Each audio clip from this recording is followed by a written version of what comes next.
Hello people, welcome back to another episode of our movie preview and review. It's your favorite girl B, and today guys I'm previewing this Nollywood movie To Freedom on Prime Video app. Come along with me guys.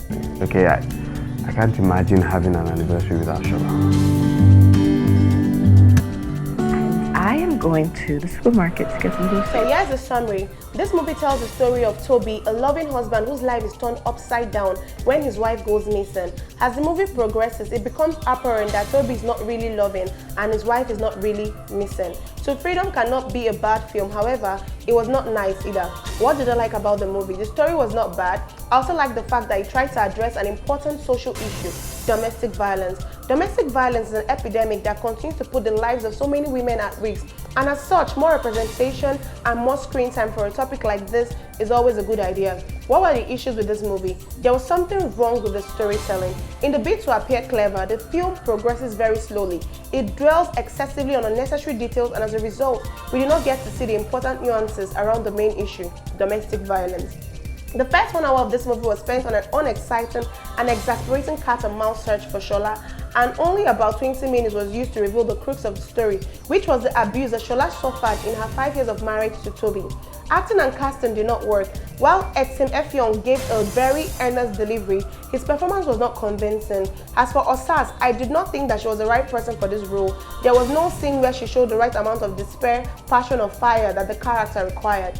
Character development was sorely lacking. They wanted us to believe that Toby Adekunle was a rich and influential trust fund baby, but it was not given. Every time he opened his mouth to claim his imaginary wealth, I rolled my eyes because his house, the wall pieces and home decor from Jumia.com, his office, his outfits all conspired to call him a liar at every turn. Everything looked low budget. Even the medical facility where he was hospitalized looked like the guest bedroom in the doctor's house. I don't even know which one annoyed me the most: the tap in the bathroom, or the ugly toilet curtain, or the cracked tiles on the toilet wall. Every time he called himself rich, I could not take him serious because it was screaming delusion. Let's talk about the search for Shola. It was not properly thought out. What steps did Toby actually take to search for her? The case was never reported to the police. Even Shola that ran away was not trying to hide properly, because if you're running away and scared for your life enough to fake your own death, why are you attending events and taking pictures? What reason do you actually have for going to the ATM machine? I also would have liked to see what actually happened the night she disappeared. What happened to the vehicle she was driving the night she disappeared? Did she abandon it somewhere to be found, or she continued using it for her errands while she was supposed to be hiding? This movie trivializes how hard it is to actually escape from an abusive but powerful person. I'm of the opinion that they did not give us a convincingly scary villain.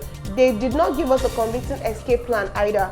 Everything was just looking like they were improvising. Attention to details was really poor in this film. I was worried at some point because I was finding it hard to believe that Biodun Steven directed this movie. On the night Shola disappeared, it was supposed to be raining heavily, but when Toby went out to search for her, everything was dry and clear. How could they make such a mistake? When I thought the movie could not get any worse, the final part of the movie was even more disappointing.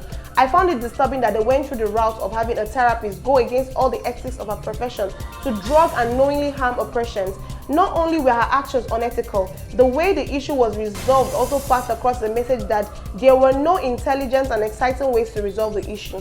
It implied that there was no way to get help or justice for Shola, even though she had witnesses. Quick question: why did she go to him to show herself? Why was she still in the country after he had signed the divorce papers?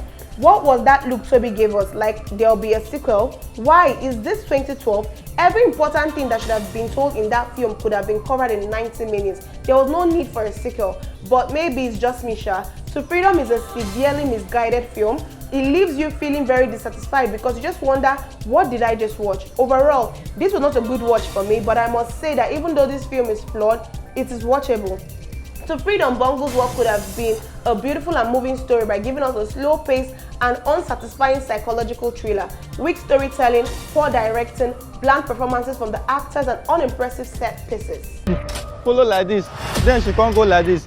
And now no concern again. She came this evening and left. My wife is missing. She take it easy. It's just that after 1 year, it's looking like this woman is gone.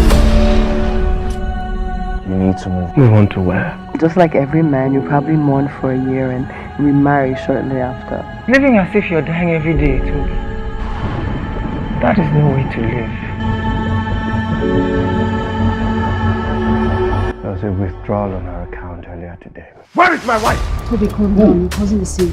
Where is my wife? I don't trust them to deal with this kind of situation well. How dare you play your stupid mind games on me? Continue checking. Toby, check everywhere. And with that, guys, I'll be giving this movie a 3.5 over 10. The movie didn't cut it for me, but of course, like I said, it's still manageable. Like, you can still watch it. And with that, guys, we've come to the episode of this today's movie preview and review. It's your favorite girl, B.